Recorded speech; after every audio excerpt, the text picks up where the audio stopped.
السلام علیکم۔ امید ہے کہ آپ سب خیریت سے ہوں گے۔ آج ہمارا تفسیر قرآن کا لیسن نمبر 5 ہے۔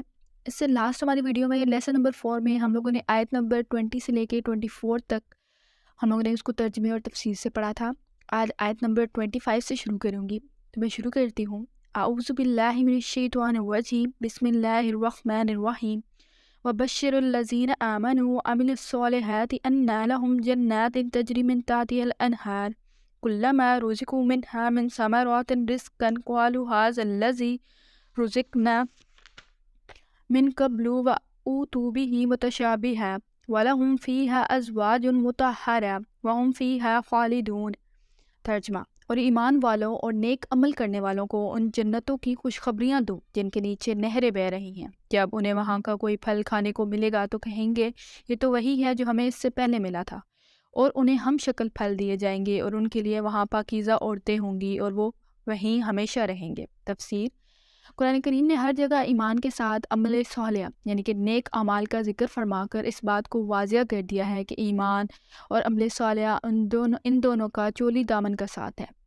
نیک اعمال کے بغیر ایمان کمزور اور اثر آور نہیں ہے، اور ایمان کے بغیر نیک عمل کرنے کی کوئی اہمیت نہیں۔ ہمیں کوئی بھی اچھا کام اور نیک عمل اس لیے نہیں کرنا چاہیے کہ لوگوں کے سامنے اپنی بڑائی بیان کر سکیں، یا دکھاوے کے لیے ہم کریں، یا دوسروں سے فائدہ پہنچنے کی لالچ میں کریں کہ ہمیں دوسرا فائدہ دے گا ہم یہ کام کریں گے، تو بلکہ ہمارا یہ ایمان ہونا چاہیے کہ ہماری نیت اچھی ہونی چاہیے، ہمیں لوگوں سے صلے کی امید نہیں لگانی چاہیے، بلکہ اپنے اللہ پر ایمان ہونا چاہیے کہ ہمارے نیک اعمال کے بدلے اللہ ہمیں بہترین اجر سے نوازے گا۔ اور نیک اعمال ہے کیا؟ وہ کام جو سنت کے مطابق ہوں اور خالصتاً اللہ کی رضا کے لیے کیے جائیں، نہ کہ نمود و نمائش اور ریاکاری کے لیے۔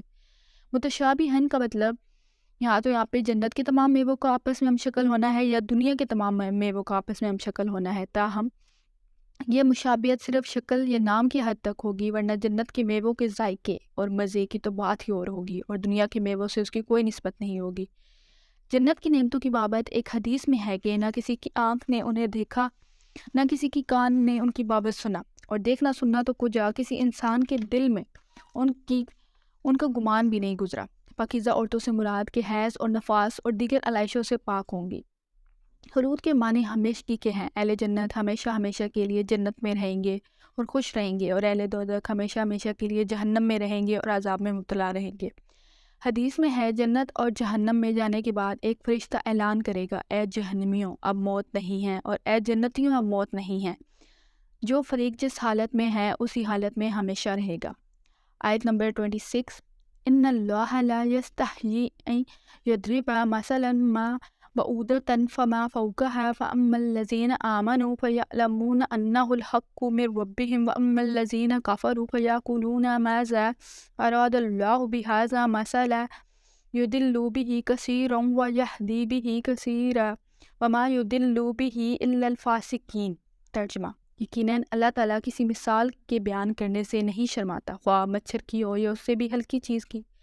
ایمان والے تو اسے اپنے رب کی جانب سے صحیح سمجھتے ہیں، اور کفار کہتے ہیں کہ اس مثال سے اللہ نے کیا مراد لی ہے۔ اس کے ذریعے بیشتر کو گمراہ کرتا ہے اور اکثر لوگوں کو راہ راست پر لاتا ہے، اور گمراہ تو صرف فاسقوں کو ہی کرتا ہے۔ تفسیر: جب اللہ تعالیٰ نے دلائل قاطعہ سے قرآن کا موجز ہونا ثابت کر دیا تو کفار نے ایک دوسرے طریقے سے اس سے انکار اور اس کی مخالفت کرنا شروع کر دی، اور وہ یہ کہ اگر یہ اللہ تعالیٰ کا کلام ہوتا تو اتنی عظیم ذات کے نازل کردہ کلام میں چھوٹی چھوٹی چیزوں کی مثالیں نہ ہوتی، جیسے کہ مچھر کی۔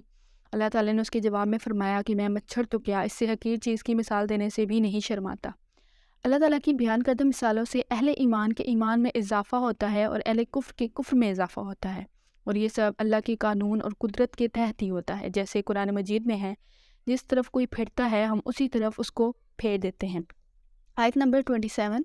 الذین ینقضون عہد اللہ من بعد میثاقہ ویقطعون ما امر اللہ بہ ان یوصل ویفسدون فی الارض اولئک ھم الخاسرون۔ ترجمہ: جو لوگ اللہ تعالیٰ کے مضبوط عہد کو توڑ دیتے ہیں اور اللہ تعالیٰ نے جن چیزوں کے جوڑے رکھنے کا حکم دیا ہے انہیں کاٹتے اور زمین میں فساد پھیلاتے ہیں، یہی لوگ نقصان اٹھانے والے ہیں۔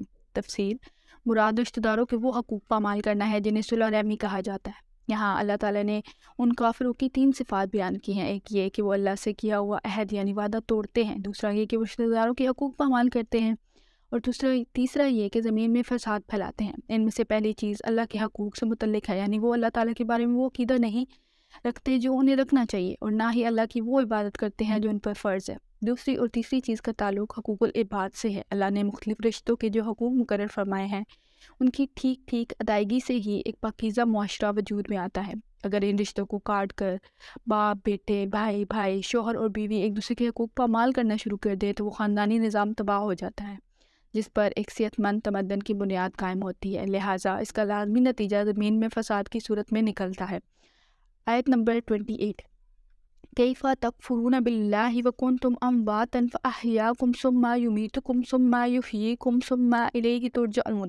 ترجمہ، تم اللہ کے ساتھ کیسے کفر کرتے ہو حالانکہ تم مردہ تھے، اس نے تمہیں زندہ کیا، پھر تمہیں مار ڈالے گا، پھر زندہ کرے گا، پھر اسی کی طرف لوٹائے جاؤ گے۔ تفسیر، اس آیت میں 2 موتوں اور 2 زندگیوں کا تذکرہ ہے۔ پہلی موت سے مراد ہمارے وجود کا نہ ہونا، کہ مطلب پہلے تو ہم تھے ہی نہیں، اور پہلی زندگی ماں کے پیٹ سے نکل کر موت سے ہمکنار ہونے تک ہے۔ پھر موت آ جائے گی، اور پھر آخرت کی زندگی دوسری زندگی ہوگی جس کا انکار کفار اور منکرین قیامت کرتے ہیں۔ منکرین قیامت یعنی کہ وہ لوگ جو قیامت کے آنے پر ایمان نہیں رکھتے۔ آیت نمبر 29، هو الذی خلق لکم ما فی الارض جمیعا ثم استوى الى السماء فسواہن سبع سماوات وهو بكل شیء علیم۔ ترجمہ، اللہ وہ ہے جو کچھ زمین میں ہے سب تمہارے لیے پیدا کیا ہے، پھر آسمان کی طرف متوجہ ہوا تو انہیں 7 آسمان بنایا، اور وہ ہر چیز جانتا ہے۔ تفسیر، اس آیت سے ایک تو یہ ہمیں معلوم ہوا کہ آسمان ایک حصی وجود اور حقیقت ہے۔ دوسری بات یہ معلوم ہوئی کہ ان کی تعداد 7 ہے، اور حدیث کے مطابق 2 آسمانوں کے درمیان سال کی مسافت ہے۔ اور زمین کی بابت قرآن کریم میں ہے، اور زمین میں بھی آسمان کی مثل ہے، اور زمین بھی آسمان کی مثل ہے۔ اس سے زمین کی تعداد بھی 7 ہی معلوم ہوتی ہے، جس کی مزید تائید حدیث نبی صلی اللہ علیہ وآلہ وسلم سے ہو جاتی ہے کہ جس نے ظلماً کسی کی ایک والی زمین لے لی تو اللہ تعالیٰ اسے قیامت کے دن 7 زمینوں کا طوق پہنائے گا۔ اس آیت سے یہ بھی معلوم ہوتا ہے کہ آسمان سے پہلے زمین کی تخلیق ہوئی ہے، لیکن سورہ نازعات میں آسمان کے ذکر کے بعد فرمایا گیا ہے وَالْأَرْضَ بَعْدَ ذَلِكَ دَحَاهَا، کہ زمین کو اس کے بعد بچھایا۔ اب اس کی توجہ یہ کی گئی ہے کہ تخلیق پہلے زمین کی ہوئی ہے، اور دہاہا کا مطلب ہے صاف اور ہموار کر کے بچھانا۔ یہ تخلیق سے بالکل مختلف چیز ہے جو آسمان کی تخلیق کے بعد عمل میں آیا۔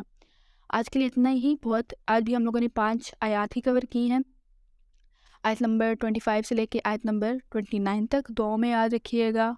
اب مجھے اجازت دیجیے، اللہ حافظ۔